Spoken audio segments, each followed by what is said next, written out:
ചോദ്യം ചോദിക്കുന്ന ഓരോ വ്യക്തിയുടെ പൂർണ്ണ സമ്മതത്തോടു കൂടിയാണ് ഈ ഒരു വീഡിയോ യൂട്യൂബിൽ പോസ്റ്റ് ചെയ്യുന്നത്.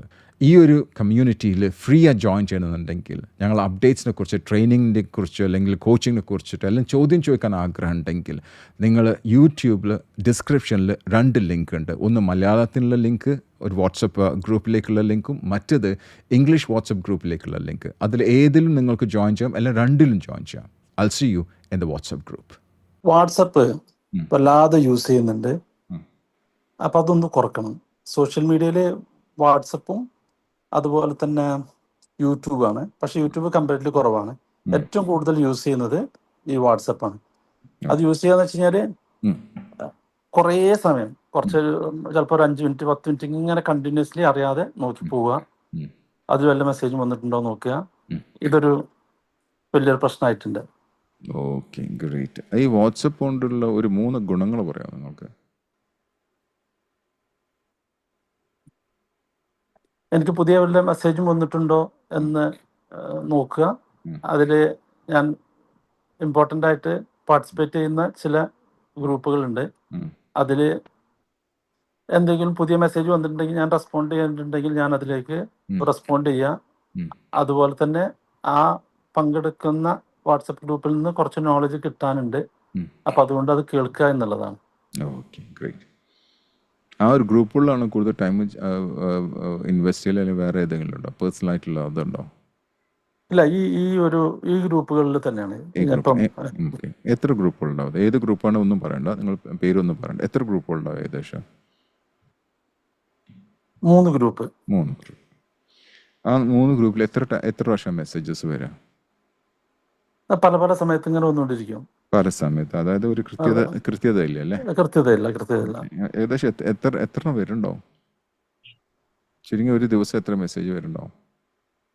ഒരു 50 അല്ലെങ്കിൽ ഒരു 10-75 മെസ്സേജ് ഒക്കെ പിന്നെ ഒരു ഗ്രൂപ്പിൽ വരേണ്ടതുണ്ടാവും. നിങ്ങൾ അതിന്റെ അഡ്മിൻ ആണോ? അല്ല, ഒന്നിൽ അഡ്മിനാണ്. ഒന്നിൽ അഡ്മിനാണ്. പക്ഷെ ഇതിലൊന്നും അഡ്മിൻ അല്ല. ഒരു 50 മെസ്സേജ് മുതൽ 75 മെസ്സേജ്. ഒരു മെസ്സേജ് അത് വീഡിയോ ആണോ, അല്ലെങ്കിൽ ഓഡിയോ ആണോ, അല്ലെങ്കിൽ ടെക്സ്റ്റ് ആണോ? ഓഡിയോ ആണ്. ഒരു ഓഡിയോ മെസ്സേജ് കേൾക്കണമെങ്കിൽ എത്ര മിനിറ്റ് എടുക്കും നിങ്ങൾക്ക്? ഒരു 2 മിനിറ്റിന്റെ തൊട്ട് ആണ് മിനിമം മെസ്സേജുകൾ വരാറുള്ളത്. അപ്പോൾ ഒരു 2 മിനിറ്റിന്റെ ആണ്. 2 ഗുണിക്കണം 75, 150 മിനിറ്റ് പോയി കിട്ടിയില്ലേ? ജീവിതത്തിൽ ഓരോ ദിവസത്തിലും ഒരു 150 മിനിറ്റ് പോയി കിട്ടി കഴിഞ്ഞാൽ നല്ലതാണോ അത്? പക്ഷെ അതിൽ നിന്ന് കുറെ പഠിക്കാനുണ്ട്. എത്ര ശതമാനം നിങ്ങൾ അതിൽ പഠിക്കുന്നുണ്ട്? ഈ 75 മെസ്സേജ് വരുന്നതിൽ എത്ര ശതമാനം നിങ്ങൾക്ക് നോളജബിൾ ആണെന്ന് പറയാമോ? ഏകദേശം മൊത്തം കേൾക്കുന്നതില്ലേ? മൊത്തം കേൾക്കുന്നത് എത്ര ശതമാനമാണ് നിങ്ങൾ അതിൽ? ആ 75 ഓഡിയോയിലും 75 നിങ്ങൾക്ക് നോളജ് ആണ്, 100%ആണത്. അതില് ഈ 75ഉം മുഴുവൻ കേൾക്കാറില്ല, എന്നാൽ ചിലതൊക്കെ കേൾക്കാറുണ്ട്. പക്ഷെ പ്രോബ്ലം അത് കേൾക്കുന്നതിലുപരി എന്താ വെച്ച് കഴിഞ്ഞാൽ, കേട്ടില്ലെങ്കിൽ കൂടെ ഒരു ക്യൂരിയോസിറ്റി വരിക, പുതിയ വന്നിട്ടുണ്ടോ, അതാണ് പ്രോബ്ലം. അപ്പൊ അതിനെങ്ങനെ ചിലപ്പോൾ വന്ന് ജസ്റ്റ് നോക്കി ഒരു മിനിറ്റൊക്കെ ചിലപ്പം അതിനുള്ളിൽ ഉണ്ടാവുള്ളൂ, പിന്നെ പുറത്തിറങ്ങും. പിന്നെ കുറച്ചു നേരം കഴിഞ്ഞ് ചിലപ്പോൾ നേരെ യൂട്യൂബിലൊന്ന് ജസ്റ്റ് ഒന്ന് നോക്കും. അല്ലാതെ കൂടുതൽ സമയം സ്പെൻഡ് ചെയ്യില്ല. പക്ഷെ ഈ 2-3 ആപ്പുകൾ, വാട്സപ്പ്, യൂട്യൂബ്, പിന്നെ ജിമെയിൽ, ഈ 3 കറങ്ങിക്കൊണ്ട് എന്ത് ചെയ്യുന്നു, ഭയങ്കര ഡിസ്ട്രാക്ഷൻസ് ആയിട്ട് വരുന്നുണ്ട്. നിങ്ങൾ ബിസിനസ് ആണോ, പ്രൊഫഷൻ ആണോ, അല്ലെങ്കിൽ റിട്ടയർഡ് ആണോ, എന്താണ് നിങ്ങൾ? എന്റർപ്രണറാ. Okay, good. ഇതിൽ നിങ്ങൾ ബിസിനസ് ആണോ ഇതിൽ കൂടെ വരുന്നത്? നിങ്ങളുടെ ഡെവലപ്മെന്റിനുള്ള കാര്യങ്ങളാണോ ഇതിൽ വരുന്നത്, ഈ നിങ്ങൾ പറഞ്ഞ ഗ്രൂപ്പുകൾ? ഇതില് അത് മാത്രമേ, വേറെ ഒന്നും പറയണ്ട. നിങ്ങൾ ഇതില് നിങ്ങളുടെ ബിസിനസിന്റെ ഡെവലപ്മെന്റ് ആണോ, അല്ലെങ്കിൽ നിങ്ങളുടെ പേഴ്സണൽ ഡെവലപ്മെന്റ് ആണോ? രണ്ടുണ്ട്. പക്ഷേ ഈ ഒരു മൊബൈൽ നിങ്ങൾ യൂസ്, എത്ര മൊബൈൽ നിങ്ങളത്തെ? ഒന്നേ ഉള്ളൂ. നിങ്ങൾ ഈ ഒരു മൊബൈൽ ആണോ നിങ്ങൾ ബിസിനസ്സിനൊക്കെ ഉപയോഗിക്കുന്നത്? അതെ. മാറ്റിക്കൂടെ? ചോദ്യം മനസ്സിലായോ? മനസ്സിലായി. ചോദ്യം ഇതാണ്, വളരെ സിമ്പിൾ. നിങ്ങൾ ഈ നമ്പർ ആണോ ബിസിനസ്സിനൊക്കെ യൂസ് ചെയ്യണത്? അതെ. നിങ്ങൾക്ക് വേറൊരു നമ്പറും കൂടെ എടുത്തൂടെ? ആ എടുക്കാം. വേറെ നമ്പർ എടുത്തിട്ട് അതിൽ വാട്സപ്പ് ആക്കി കൂടെ? എനിക്കറിയില്ല, ഞാൻ ടെക്നിക്കലായിട്ടുള്ള സീറോ ആയിട്ടുള്ള പേഴ്സണാണ്. അപ്പോൾ ഞാൻ ചോദിക്കണത് വേറൊരു മൊബൈൽ എടുത്ത് നിങ്ങൾ വാട്സപ്പ് അതിലേക്ക് ആക്കി കൂടെ നയിക്കണത് വേറെ നമ്പറിലേക്ക്. ഈ മൂന്ന് ആ, ഗ്രൂപ്പിൽ ആഡ് ചെയ്താൽ പോരെ? നിങ്ങൾ ഈ 3 ഗ്രൂപ്പിൽ ജോയിൻ ചെയ്താൽ പോരെ? അത് ചെയ്യാം. അങ്ങനെയാണെങ്കിൽ അത് ആ ഒരു മൊബൈൽ ദിവസം 1-2 പ്രാവശ്യം മാത്രം ഓപ്പൺ ചെയ്തൂടെ? ഓക്കെ. അത് അല്ല ഞാൻ ചോദിക്കാം നിങ്ങളോട്. നിങ്ങൾക്ക് ചെയ്യാൻ പറ്റും, ഞാനല്ല നിങ്ങളല്ല ഞാൻ, ശരിയല്ലേ? അപ്പോൾ ഞാൻ ചോദിക്കുന്നത് വളരെ സിമ്പിൾ ആയിട്ടുള്ള ക്വസ്റ്റ്യൻ. ഇതെന്ന് ഇപ്പോൾ നിങ്ങളുടെ അടുത്തുള്ള മൊബൈൽ അത് പ്രൊഫഷണൽ ആയിട്ട് യൂസ് ചെയ്യുന്ന ഒരു മൊബൈലാണ് അല്ലേ? അതാണ്. പക്ഷെ ആ ഒരു മൊബൈലാണ് നിങ്ങൾക്ക് നിങ്ങളുടെ കോൾസ്, നിങ്ങളുടെ നമ്പർ, രജിസ്റ്റേർഡ് നമ്പർ എല്ലാവരും ചിലപ്പോൾ വിളിക്കൽ അതിലായിരിക്കും അല്ലേ? അതെ അതെ അതെ. അപ്പോൾ അത് നിങ്ങൾക്ക് സ്വിച്ച് ഓഫ് ആക്കാൻ പറ്റില്ല, ശരിയല്ലേ? പറ്റില്ല. അപ്പോൾ നിങ്ങൾക്ക് ഞാൻ ചോദിക്കുന്നത് നിങ്ങൾക്ക് അതിൽ നിന്ന് റിമൂവ് ചെയ്തുകൂടെ, അൺഇൻസ്റ്റാൾ ചെയ്തുകൂടെ? ഈ ഒരു 3 ആപ്പ് നിങ്ങൾ പറഞ്ഞു, അത് യൂട്യൂബ് ആയിക്കോട്ടെ, നിങ്ങൾ ജിമെയിൽ ആയിക്കോട്ടെ, മറ്റേ ഇതായിക്കോട്ടെ വാട്സപ്പ്, നിങ്ങൾക്ക് അതിന് അത് അൺഇൻസ്റ്റാൾ ചെയ്തുകൂടെ? പക്ഷെ ഈ നമ്പർ ഞാൻ കുറെ കൊടുത്തതല്ലേ. It's fine. നിങ്ങളെ വാട്സപ്പിൽ നിങ്ങൾ കിട്ടിയിട്ടില്ലെങ്കിൽ അവർ അർജന്റ് ആയിട്ടുള്ള ഒരു കേസാണ് നിങ്ങൾ വിളിച്ചിട്ടുണ്ടാവും. ഇപ്പോൾ ഞാൻ ഒരു ഉദാഹരണം പറഞ്ഞുതരാം. എനിക്ക് വരുന്ന കോൾസ് ഞാൻ എടുക്കാറില്ല, എൻ്റെ കോൾസ്. കാരണം നിങ്ങൾക്കറിയില്ല, ഞാൻ ഇപ്പോൾ സ്വിച്ച് ഓഫ് ആക്കിയത് വെച്ച് നിങ്ങൾ സംസാരിക്കുമ്പോൾ എൻ്റെ മൊബൈൽ സ്വിച്ച് ഓഫാണ്. എന്താ കാരണം വെച്ചാൽ എൻ്റെ സ്വിച്ച് ഓൺ ആണെങ്കിൽ എനിക്ക് ഒരുപാട് കോൾസ് വരും. കാരണം എൻ്റെ നമ്പർ പബ്ലിക്കാണ്. ഓക്കെ, എനിക്ക് ഒന്നിൽ കൂടുതൽ നമ്പർ ഉണ്ട്, അതൊക്കെ പബ്ലിക്കാണ്. അപ്പോൾ ആൾക്കാർ വിളിക്കും. അപ്പം ഞാൻ രജിസ്റ്റർ ചെയ്യാത്ത ഒരു നമ്പർ പോലും ഞാൻ എടുക്കാറില്ല. അപ്പോൾ എൻ്റെ വൈഫ് പറയും നിങ്ങൾക്ക് എടുത്തുകൂടാ, ചിലപ്പോൾ അർജന്റ് ആയിരിക്കും. അപ്പോൾ എനിക്കൊരു ആൻസർ ഉണ്ടായതിന്, അർജന്റ് ആയിട്ടുള്ള ഒരു കോൾ ആണെങ്കിൽ അവരെടുത്ത് എൻ്റെ വൈഫിൻ്റെ നമ്പർ എന്തായാലും ഉണ്ടാവും. മനസ്സിലായി? അതൊരു കുടുംബത്തിൽ നിന്ന് ഒരു കോളാണ്, അർജന്റ് കോളാണെങ്കിൽ ഇന്നെ കിട്ടിയില്ലേ, എവിടെ ഫാറൂഖ് എവിടെ ചോദിച്ചിട്ട് അവർ ചിലപ്പോൾ എൻ്റെ വൈഫിനെ വിളിക്കും. ശരിയല്ലേ? അപ്പോൾ ഞാൻ ഇത് ബോദർ ചെയ്യില്ല. എത്ര നമ്പർ വന്നാലും, അത് ഫോറിൻ കൺട്രീസ് നിന്നൊക്കെ വന്നു കഴിഞ്ഞാലും ഞാൻ എടുക്കാറില്ല. Because I don't know what is A call coming in. അത് ഏത് ക്യാരക്ടറുടെ കോളാണ്, ആരുടെ കോളാണെന്നൊന്നും എനിക്കറിയില്ല. എനിക്ക് ഒരുപാട് അങ്ങനത്തെ കേസുകൾ വന്നിട്ടുണ്ട്. സംസാരിക്കുന്ന എനിക്ക് അറിയും കൂടെ ഇല്ല. ചിലപ്പോൾ എൻ്റെ ടൈമാണ് വേസ്റ്റ് ചെയ്യല്. കാരണം എൻ്റെ ടൈം വേസ്റ്റ് എനിക്ക് തീരെ ഇഷ്ടമില്ലാത്തൊരു സംഭവമാണ്. അപ്പോൾ ഞാൻ ചോദിക്കുന്നത്, നിങ്ങൾക്ക് 2 മൊബൈൽ ഉണ്ടെങ്കിൽ ഒന്നിനെ നമ്പർ 1 വിളിക്കാം, നിങ്ങളുടെ അടുത്തുള്ള ഇപ്പോഴത്തെ ക്രെഡൻഷ്യൽ മൊബൈൽ. അതിന് ഈ ഒരു 3 ഇപ്പോൾ നിങ്ങൾ പറഞ്ഞ 3 ആപ്പ് നമ്മൾ അതിൽ നിന്ന് അൺഇൻസ്റ്റാൾ ചെയ്തിട്ട് മറ്റേ പുതിയ നമ്പറിലേക്ക് നിങ്ങൾ വാട്സപ്പും ക്രിയേറ്റ് ചെയ്ത് കഴിഞ്ഞാൽ നടക്കില്ല നിൽക്കണം. അതൊരു പോസിബിലിറ്റിയാണ്. പക്ഷെ ഇപ്പോഴുള്ള പ്രോബ്ലം ഇതിങ്ങനെ ഉണ്ടല്ലോ, മനസ്സിലിങ്ങനെ തോന്നുകയാണല്ലോ. അത് മനസ്സിൽ തോന്നാതിരിക്കുക. ചിലപ്പോൾ നമ്മൾക്ക് മൂത്രം മുട്ടെന്ന് തോന്നിക്കഴിഞ്ഞാലേ നമ്മൾ ബാത്റൂമിൽ പോകുള്ളൂ, ശരിയല്ലേ? അത് തോന്നില്ലേ ബാത്റൂമിൽ പോകില്ല, മനസ്സിലായില്ലേ? ആ തോന്നൽ വരുമ്പോൾ നമുക്ക് തോന്നുന്നത് നമുക്ക് ബാത്റൂമിൽ പോയി. ബാത്റൂമിൽ പോയി കഴിഞ്ഞാൽ ചിലപ്പോൾ മൂത്രം ഒന്നും ഉണ്ടാവില്ല, യൂറിനേ ഉണ്ടാവില്ല. പക്ഷെ നമുക്ക് ആ തോന്നലാ. You are with me? മനസ്സിലായി? ഈ തോന്നലാണ് ഈ പ്രശ്നങ്ങളൊക്കെ ഉണ്ടാക്കല്.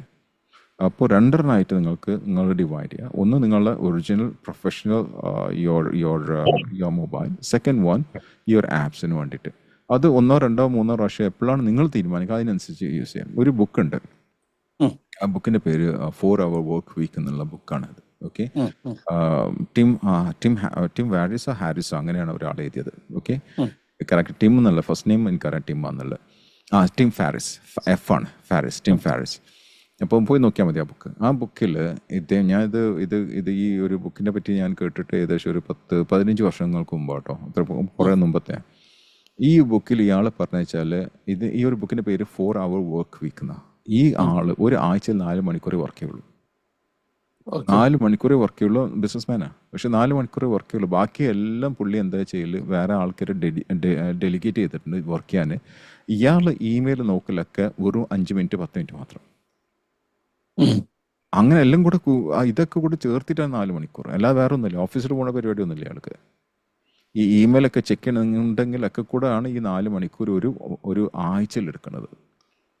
മനസ്സിലായോ? മാക്സിമം 4 മണിക്കൂർ. അതായത് ഇയാളുടെ ഇമെയിലിൽ താഴത്ത് തന്നെ കൊടുത്തിട്ടുണ്ട് ഒരു മെസ്സേജ്, ഓട്ടോ റിപ്ലൈ മെസ്സേജ് ഉണ്ട്. ഞാൻ എൻ്റെ ഇമെയിൽ ഇത്ര മണീൻ്റെ ഉള്ളിലും ഇത്ര മണീൻ്റെ ഉള്ളിലും മാത്രമേ നോക്കാറുള്ളൂ. അപ്പോൾ എനിക്ക് ആ ഓക്കെ. മെസ്സേജ് വരുമ്പോൾ ഓട്ടോമാറ്റിക് ആ മെസ്സേജ് വന്നിട്ടുണ്ടാവും. ഇത് ഇപ്പം എൻ്റെ ഒരു ബിസിനസ് വാട്സപ്പ് ഉണ്ട്. അതിൽ ആര് എന്ത് ഹായ് എന്ന് പറഞ്ഞാലും ഓട്ടോമാറ്റിക് എൻ്റെ റെസ്പോൺസ് പോലെ ലീപ്പ് എന്ന് പറഞ്ഞ പ്രോഗ്രാം ഉണ്ട്. നിങ്ങൾക്ക് ചേരാൻ താല്പര്യമുണ്ടോ, ചേരാൻ താല്പര്യം 1000 രൂപ കൊടുത്ത് ചേരാൻ ഓട്ടോമാറ്റിക്കാണ്. ഓക്കെ. ഞാനില്ല അവിടെ, പക്ഷെ എൻ്റെ ഓട്ടോ റെസ്പോൺസിൽ കൂടെ അത് പോവും. അതേപോലെ തന്നെ ഇയാൾ ചെയ്ത് വെച്ചിട്ടുള്ളത് ആ ടൂൾ, ഇന്ന് നമ്മളുടെ അടുത്ത് എല്ലാ ടൂളുണ്ട്. അപ്പം അത് കിട്ടുന്ന ആൾക്ക് അറിയാം മറുപടി പ്രതീക്ഷിക്കണ്ടെന്നുള്ളത്. ഓക്കെ. അതേപോലെ ഞാൻ ചോദിക്കുന്നത് നിങ്ങളോട്, നിങ്ങൾക്കൊരു മൊബൈൽ എന്ന് പറഞ്ഞ മൊബൈൽ നിങ്ങൾ സാധാരണ യൂസ് ചെയ്യുന്ന മൊബൈൽ വെക്കുക. അതിൽ നിങ്ങളെ ഇൻഫ്ലുവൻസ് ചെയ്യണ, നിങ്ങളുടെ ടൈം വേസ്റ്റ് ചെയ്യുന്ന 3 ആപ്സ് അതിന് ഒഴിവാക്കുക. അടുത്ത മൊബൈലിൽ നിങ്ങൾ ആ 3 ആപ്സ് ആഡ് ചെയ്യുക. പക്ഷേ അത് സ്വിച്ച് ഓഫ് ആക്കിയിടുക. അത് ദിവസം 3 പ്രാവശ്യം മാത്രം നോക്കുക. അത് നിങ്ങൾ ചെയ്യാൻ പറ്റും. എനിക്കറിയില്ല, നിങ്ങൾക്ക് ചെയ്യാൻ പറ്റുമോ? ചിലർക്ക് മനസ്സിനൊരു കൺട്രോൾ. ഇപ്പം എനിക്ക് മനസ്സിന് കൺട്രോളുള്ള ഒരു വ്യക്തിയാണ് ഞാൻ. വാട്സപ്പ് ഞാൻ നോക്കും കൂടുതൽ ടൈമും. പക്ഷെ അതേ സമയത്ത് ഇൻസ്റ്റാഗ്രാമോ യൂട്യൂബോ ഫേസ്ബുക്കോ ഒന്നും തീരെ നോക്കാറില്ല. പക്ഷെ അതെല്ലാം എൻ്റെ അടുത്തുണ്ട്. അതെല്ലാം എൻ്റെ അടുത്തുണ്ട്. പക്ഷെ ഞാൻ നോക്കാറില്ല. കാരണം എനിക്കറിയാം എൻ്റെ മൊബൈലിൽ തന്നെ എനിക്ക് കൺട്രോൾ ചെയ്യാൻ പറ്റും. ഇന്നെ കൺട്രോൾ ചെയ്യാൻ പറ്റും. ഈ കൺട്രോൾ ചെയ്യാൻ പറ്റാത്ത ആൾക്കാർക്കുള്ള സ്ഥിതിയാണ് ഞാൻ നിങ്ങൾക്ക് പറഞ്ഞു തരുന്നത്.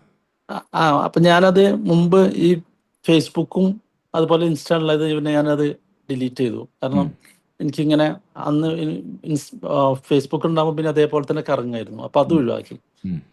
പിന്നെ പക്ഷെ ഇപ്പൊ ഈ നിലവിൽ ഇപ്പൊ ഈ 3 എണ്ണം ഇങ്ങനെ ഒരു സ്റ്റക്കായി കിടക്കുകയാണ്. അതിന് ടൈം ഞാനൊന്ന് ആലോചിക്കാം. അയ്യാ, ടൈം ബ്രേക്ക് കൊടുക്കുക. ഇതിനെ നമ്മൾ ബൗണ്ടറീസ് എന്ന് പറയാം. ബൗണ്ടറി സെറ്റ് ചെയ്യാന്ന് പറയാം. അത് ബൗണ്ടറി സെറ്റ് ചെയ്യുക. ഇത്ര മണി മുതൽ ഇത്ര മണി വരെ ഞാൻ ചെയ്യില്ല. അത് നിങ്ങൾ സെറ്റ് ചെയ്ത് കഴിഞ്ഞാൽ പിന്നെ നിങ്ങളുടെ ജീവിതം നിങ്ങളല്ലേ കൺട്രോൾ, നിങ്ങളല്ല അതിന്റെ ക്യാപ്റ്റന് അല്ലേ? നിങ്ങളുടെ ജീവിതത്തിന് കോക്പിറ്റിൽ നിങ്ങളല്ലേ ഇരിക്കണം. വേറെ ആരും വന്നിട്ട് ഇരിക്കല്ലോ. വേറെ ആരും വന്നിട്ട് പറയില്ലല്ലോ ഇന്നത് ചെയ്യുന്ന ഇന്ന ദിക്കിലേക്ക് പോകണമെന്ന്. അല്ല, നിങ്ങൾ തീരുമാനിക്കല്ലേ എങ്ങോട്ടാ എന്റെ ജീവിതം കൊണ്ടുപോകണം എന്നുള്ളത്, അല്ലേ? ശരിയാണ്. അപ്പൊ നിങ്ങൾക്ക് ഒരു അവയർനെസ് വന്നു കഴിഞ്ഞാൽ, നിങ്ങൾക്ക് ഇതിൽ ഏറ്റവും ഞാൻ നിങ്ങൾ അപ്രീഷിയേറ്റ് ചെയ്യണമെന്ന് വെച്ചാൽ നിങ്ങൾക്ക് അവയർനെസ് വന്നു കഴിഞ്ഞു. അതാണ് ഏറ്റവും വലിയ. അതുണ്ട്. അപ്പൊ എന്താ അറിയോ, ഇപ്പോഴും വേണ്ട, യൂസ് ചെയ്യണ്ടെന്ന്. പിന്നെ അതിന് സ്ക്രീനിലോ പല പരിപാടികളും നോക്കി. പക്ഷെ പിന്നെ ഇങ്ങനെ തോന്നുകയാണ്. അതായത് പുതിയ ഒന്നുണ്ടാവും, എന്തെങ്കിലും മെസ്സേജ് ഞാൻ കൊടുക്കേണ്ടിയുണ്ടോ എന്നൊക്കെ ഇങ്ങനെ പറഞ്ഞിട്ട് ഇങ്ങനെ വരികയാണ്. അപ്പം മൊബൈൽ നിങ്ങൾ മൊബൈൽ രണ്ടാമത്തെ മൊബൈൽ മാറ്റി വെക്കുക. നിങ്ങൾ അടുത്തേക്ക് വരാതിരിക്കുക. ഒരു ഉദാഹരണം പറഞ്ഞുതരാം. ഒരു റിസർച്ചിന്റെ ബേസ് ആണ് കേട്ടോ ഞാൻ പറഞ്ഞത്. അതായത് ഒരു അക്കാഡമിയിൽ, ഒരു ഓർഗനൈസേഷനിൽ അവിടുത്തെ ജനങ്ങൾ ഒരുപാട് തടി വെക്കുന്നുണ്ട്. അവർക്ക് അതേപോലെ തന്നെ അവർ തടി മാത്രമല്ല, അവരെ ഷുഗർ ലെവലൊക്കെ ഭയങ്കര ഹൈ ആയിരുന്നു. അപ്പോൾ അതിൽ കണ്ടുപിടിച്ച ഒരു സംഭവം എന്ന് വെച്ചാൽ, അവർ ചെക്കൗട്ട് ചെയ്യുന്ന സമയത്ത്, ഓക്കെ, ഓഫീസിൽ നിന്നാണെങ്കിൽ എവിടെ നിന്നാണ് ചെക്കൗട്ട് ചെയ്യുന്ന സമയത്ത് അവിടെ ഫ്രീ ആയിട്ട് പെപ്സി അതൊക്കെ ഉണ്ടായിരുന്നു. പെപ്സി ഉണ്ടാവും, ഡിസ്പ്ലേ ചെയ്തിട്ടുണ്ടാവും. അപ്പോൾ ഇത് പോകുമ്പോൾ ഓരോരുത്തർ ഓരോ പെപ്സിന്റെ ബോട്ടിൽ എടുത്തിട്ടാണ് പോകുന്നത്. അതൊക്കെയാണ് കൺസ്യൂം ചെയ്യുന്നത്. അപ്പോൾ അവിടുത്തെ ഒരു ഹെൽത്ത് ഓഫീസർ ഉണ്ടായിരുന്നു. ഹെൽത്ത് ഓഫീസർ എന്താ ചെയ്യുന്നത് വെച്ചാൽ, ഈ പെപ്സിന്റെ ബോട്ടിൽ, പെപ്സി എന്ന് വെച്ചാൽ എക്സാമ്പിൾ മാത്രം പറഞ്ഞോളൂ, പെപ്സി എന്നുള്ള ബ്രാൻഡ് അല്ല ഇവിടെ പറഞ്ഞത്, ഒരു drink what ever it is. അവരെന്താ ചെയ്തത്, ആ ഡിസ്പ്ലേന്ന് അത് മാറ്റി. ആ ഡിസ്പ്ലേന്ന് മാറ്റിയിട്ട് അവരത് ദൂരത്തെ സ്ഥലത്ത് കൊണ്ടുവച്ചു. അത് ഇപ്പം കിട്ടണമെന്നുണ്ടെങ്കിൽ കുറെ അങ്ങോട്ട് നടന്നു പോയിട്ട് വേണം അത് പിക്ക് ചെയ്യാൻ. അതിന് പകരം ഈ ഒരു ഇവിടെ ആദ്യം ഉണ്ടായിരുന്ന ഡിസ്പ്ലേന്റെ അവിടെ നല്ല പ്യുവർ വാട്ടറും വെച്ചു, റിഫൈൻഡ് ഡിസ്റ്റിലറി വാട്ടർ വെച്ചു. ഇവരെ ഹെൽത്തിന്റെ കംപ്ലീറ്റ് മാറി തുടങ്ങി എന്ന് പറഞ്ഞു. ഒരു ചെറിയൊരു മാറ്റം. അപ്പൊ നമുക്ക് എന്താണെന്ന് വെച്ചാൽ, നിങ്ങളെ കേസിൽ നിങ്ങൾ നിങ്ങൾ ആ മൊബൈൽ കാണുമ്പോഴാണ് നിങ്ങൾക്ക് ഈ ഒരു പ്രശ്നം വരുന്നത്. അപ്പൊ മൊബൈൽ മാറ്റി, ആ ഒരു മൊബൈൽ മാറ്റി വെക്കുക. അതിനുള്ളൊരു മനസ്സുണ്ടായിരിക്കണം. അതാണ് കുട്ടികളോട് പഠിക്കുന്ന സമയത്ത് പറഞ്ഞു ബെഡ്റൂമിൽ പോയി പഠിക്കുന്നു പറയാനുള്ള കാരണം വെച്ചാൽ, ബെഡ്റൂമിൽ ബെഡാണ് ഉള്ളത്. നമ്മൾ ഒരു കട്ടിൽ കണ്ട എന്താ തോന്നുക നമുക്ക്? ഒന്ന് കിടക്കാൻ. അപ്പൊ ആ കട്ടിൽ മാറ്റാൻ പറ്റില്ല, നിങ്ങൾ മാറാ. ക്ലാരിറ്റി കിട്ടിയോ നിങ്ങൾക്ക്? ചെയ്യാൻ പറ്റുമോ? ചെയ്യാൻ പറ്റുമോ? ചെയ്യണം. ചെയ്യാൻ പറ്റാതിരിക്കാത്ത അവസ്ഥയാണ്. അപ്പൊ ചെയ്തേ മതി. കാരണം ഇത്രയും ടൈം നിങ്ങൾക്ക് അതിന് വേസ്റ്റ് ചെയ്യേണ്ട. ഈ ടൂളൊക്കെ നല്ലതാണ് കേട്ടോ. ഞാൻ പറഞ്ഞ ഈ വാട്സപ്പ്, എൻ്റെ ബിസിനസ് കംപ്ലീറ്റ് 100% കൊണ്ടുവരുന്നത് വാട്സപ്പാണ്. ഓക്കെ, അത് കൂടാതെ യൂട്യൂബ് 100% അത് ആ ഒരു ബേസിൽ കൊണ്ട് മാർക്കറ്റിംഗ് ഒക്കെ ചെയ്യണതും അതിൽ കൂടെ വരുന്നതും യൂട്യൂബാണ്. അതൊക്കെ നല്ല നല്ല ടൂൾസാണ്. പക്ഷെ ഞാൻ ഒരിക്കലും അതിന്റെ ബാക്കിൽ നിൽക്കാറില്ല. അതിൻ്റെ ബാക്കിൽ നിൽക്കാറില്ല. ഇപ്പം ഇന്നലെ 10:30 എൻ്റെ ഒരു വീഡിയോ റിലീസായി, നാളെ 10:30 ഒരു വീഡിയോ റിലീസാവുന്നുണ്ട്. അപ്പം ഞാൻ ഒരിക്കലും അവിടെ പോയിട്ട് അത് വീഡിയോ റിലീസാവാനും അത് കാണാനും ഒന്നും നിൽക്കില്ല. അതൊക്കെ ഓട്ടോമാറ്റിക്കാണ് കംപ്ലീറ്റ്. ഈ ഒരു മാസം വരെയുള്ള എല്ലാ വീഡിയോസും എല്ലാം ഓട്ടോമാറ്റിക്കായിട്ട് ഞാൻ അപ്ലോഡ് ചെയ്തിരിക്കുന്നത്. അപ്പോൾ എനിക്ക് 5 മിനിറ്റ് എന്തേ എടുക്കുള്ളൂ. അതിൻ്റെ ബാക്കിൽ പോയിട്ട് ഞാൻ യൂട്യൂബും അതേപോലെ ഇൻസ്റ്റാഗ്രാമും ഒക്കെ ഞാനൊരു യൂണിവേഴ്സിറ്റി പോലെയാണ് കാണുന്നത്. യൂണിവേഴ്സിറ്റി എന്ന് വെച്ചാൽ എന്തെങ്കിലും പഠിക്കാനുണ്ടെങ്കിൽ ഞാൻ പോയി നോക്കും, പഠിക്കും അവിടുന്ന്. അതിനെ പറ്റിയൊരു യൂണിവേഴ്സിറ്റിയാണത്. ഒരു ഡൗട്ട് ചോദിച്ചോട്ടെ. ഇപ്പം സെൻസ് ഇതില് ഈ വാട്സപ്പിന് തന്നെയാണെന്നുണ്ടെങ്കിൽ ഏതെങ്കിലും പെർട്ടിക്കുലർ ടൈം അലോക്കേറ്റ് ചെയ്യുന്നുണ്ടോ, അങ്ങനെ എന്തെങ്കിലും ഉണ്ടോ? ഇല്ല, ഞാൻ അങ്ങനെ അലോക്കേറ്റ് ചെയ്തില്ല. കാരണം എനിക്ക് എൻ്റെ കൺട്രോൾ അറിയാം. അപ്പോൾ എനിക്കറിയാം എത്ര ഗ്രൂപ്പുണ്ട്, ഏത് ഗ്രൂപ്പിലാണ് ഞാൻ നോക്കാൻ പാടുള്ളൂ എന്നുള്ളത് എനിക്ക് കറക്റ്റായിട്ട് അറിയാം. അപ്പോൾ ആ ഗ്രൂപ്പിൽ മാത്രമേ ഞാൻ നോക്കുകയുള്ളൂ. ഇപ്പോൾ ഒരു ഉദാഹരണം പറഞ്ഞുതരാം. ഇപ്പോൾ എനിക്ക് 21 ഗ്രൂപ്പ്, ഞങ്ങൾ ലീപ്പിൽ തന്നെ ഏകദേശം 21 ഗ്രൂപ്പുകളുണ്ട്. പക്ഷേ ആ 21 ഗ്രൂപ്പിൽ ഞാൻ പോവില്ല. കാരണം ആ ഓരോ ഗ്രൂപ്പിനും ഓരോ ഹെഡുകളുണ്ട്. മനസ്സിലായില്ലേ? അത് മാനേജ് ചെയ്യണം. അതിന് ചോദ്യങ്ങൾക്ക് ഉത്തരം തരാനുള്ള ഓരോരോ ഹെഡ് അതിൽ ഓൾറെഡി ഉണ്ട്. പിന്നെ അതിൻ്റെ ഉള്ളിൽ പോയിട്ട് എനിക്ക് ഇതിൻ്റെ തല കടത്തേണ്ട ആവശ്യമില്ല. അപ്പോൾ ആ ഭാഗം ഞാൻ ചിന്തിക്കാറേ ഇല്ല. മനസ്സിലായോ നിങ്ങൾക്ക്? അപ്പം പക്ഷെ അതിൽ ഒരു ഗ്രൂപ്പുണ്ട്, അവിടെ ചോദ്യങ്ങൾ വരും. ആ ചോദ്യങ്ങൾ ഞാൻ ഉത്തരം കൊടുക്കേണ്ട ആവശ്യമില്ല. ഞാൻ വെറുതെ നോക്കും, സ്ക്രോൾ ചെയ്ത് പോയി നോക്കും. അവിടെ ആരെങ്കിലും @sensi എഴുതിയിട്ടുണ്ടെങ്കിൽ മാത്രമേ ഞാൻ റെസ്പോണ്ട് ചെയ്യില്ല. എല്ലാം ഞാൻ റെസ്പോണ്ടും ചെയ്യില്ല, അതും ചെയ്യില്ല. അപ്പോൾ ഒരു ദിവസം എനിക്ക് നിങ്ങൾ പറഞ്ഞ 75 എനിക്കൊരു 10, 200, 300 വരുന്നുണ്ടാവും. പക്ഷെ അതൊന്നും ഞാൻ നോക്കാറില്ല. കാരണം ഇതിനാണ് ഡി എന്ന് പറയുക. അതായത് നിങ്ങൾ ഡിലീറ്റ് ചെയ്യണം. ഒരുപാട് കാര്യങ്ങൾ നമ്മൾ ജീവിതത്തിൽ ദിവസങ്ങളിൽ ഡിലീറ്റ് ചെയ്യണം. അത് ഡിലീറ്റ് ചെയ്യുന്ന ഒരു കാര്യം ഞാൻ ഈ വാട്സാപ്പിൻ്റെ മെസ്സേജ് ഞാൻ ഡിലീറ്റ് ചെയ്യുന്നത് ഡിലീറ്റ് ചെയ്ത് കളയല്ല ഉദ്ദേശിച്ചത്. ഡിലീറ്റ് ചെയ്യാന്ന് പറഞ്ഞാൽ ആ ഭാഗത്തേക്ക് നോക്കാതിരിക്കാം. ഓക്കെ. അപ്പം നിങ്ങൾ കറേജ്, നിങ്ങളുടെ കോൺഫിഡൻസ് അനുസരിച്ച് നിങ്ങൾ ആക്ഷൻ എടുക്കണം. പക്ഷെ എന്തായാലും നിങ്ങൾക്കൊരു ഒരു പിക്ചർ കിട്ടിയപ്പം ക്ലാരിറ്റി കിട്ടാം. ഹാപ്പിയാണ്. കാരണം ഇത് കയ്യിലുണ്ടാവുന്നതുകൊണ്ടാണ് ഇത് പിന്നെ നോക്കേണ്ടി വരുന്നത്. ഇത് കയ്യിലില്ലാതിരിക്കാൻ വേണ്ടിയിട്ടുള്ള ഒരു ശ്രമം, അത് വേറൊരു മൊബൈൽ വെച്ചിട്ടോ വാട്സപ്പ് അതിലേക്ക് മാറ്റിയിട്ടോ എന്നുള്ളത് ഒരു ക്ലാരിറ്റിയിലേക്കാണ് നോക്കുന്നത്. ഓക്കെ. എന്നാണ് സിം വാങ്ങിക്കുക? ഇതിൽ ഒരു ഓൾട്ടർനേറ്റ് ഒരു സിം ഉണ്ട്, പക്ഷെ അത് ആർക്കും സിം ഓൾറെഡി അത് നിങ്ങൾക്ക് വേറെ മൊബൈൽ ഇടാൻ പറ്റുമല്ലോ അല്ലേ? എനിക്ക് അല്ല, എന്റെ സിം എൻ്റെ അടുത്തുണ്ട്. ആ സിം ഞാൻ ശരിക്ക് പിന്നെ നമ്പർ ആർക്കും കൊടുക്കാത്ത നമ്പറാണ് ആ നമ്പർ. അപ്പം അത് പിന്നെ ആ നമ്പർ ഇങ്ങനെ ഇനിയുള്ള വാട്സപ്പിലേക്ക് ഷെയർ ചെയ്യുന്നതിന്റെ മെയിൻ നമ്പർ, ബിസിനസ് നമ്പർ, പിന്നെ കോളിന് മാത്രം ബുക്കുകയും ചെയ്യുന്ന രീതിയിലേക്ക് കൊണ്ടുവരേണ്ടി വരും. അപ്പൊ 2 ഡിവൈസ് തന്നെ വേണം നിങ്ങൾക്ക് കേട്ടോ. 2 ഡിവൈസ് വേണ്ടി വരും. ഒരു ഡിവൈസിൽ 2 സിം ഉണ്ടായിട്ട് കാര്യമില്ല. നിങ്ങൾക്ക് 2 ഡിവൈസ്. അതാ പ്രശ്നം. ഇപ്പൊ 2 സിം ഉള്ളത് ഒറ്റ മൊബൈലിലാണ്. അപ്പൊ ഒരു അഡീഷണൽ ക്ലാരിറ്റി കിട്ടിയോ? കിട്ടി. Thank you very much. Thank you. Let's go for the next collar. ഒരാൾ സംസാരിക്കുക, ബാക്കി എല്ലാവരും മ്യൂട്ട് ചെയ്യും കേട്ടോ.